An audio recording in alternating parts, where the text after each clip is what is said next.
Welcome everyone to this video.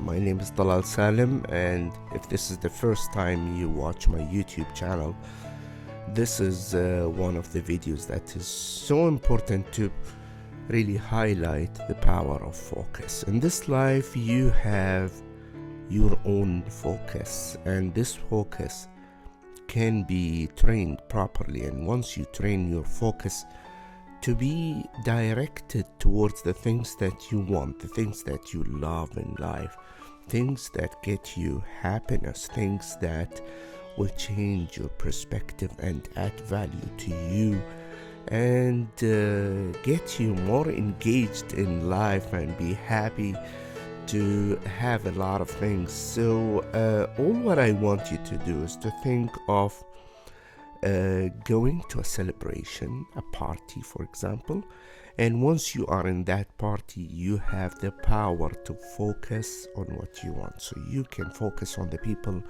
whom are dancing, whom are smiling, and you can just take your focus on the negativity that is available, that nobody really greeted you, the negative people, the people whom are sad in that party. So where is the choice here? Your choice is your focus, to focus exactly on what you want.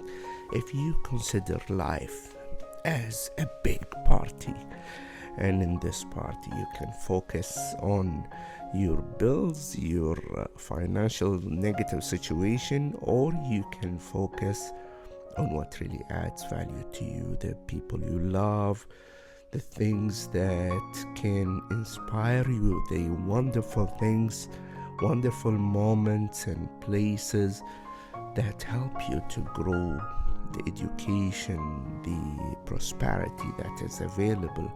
And it all starts with gratitude. The more gratitude you have in life, the more happy you become. And this also can be also engaged in a way or another, that you take yourself every day in the morning and write down all the things that you have gratitude for. So this is the first episode of this podcast, so I will see you soon, and please make sure that you write me in the comment and you subscribe to this channel. See you soon.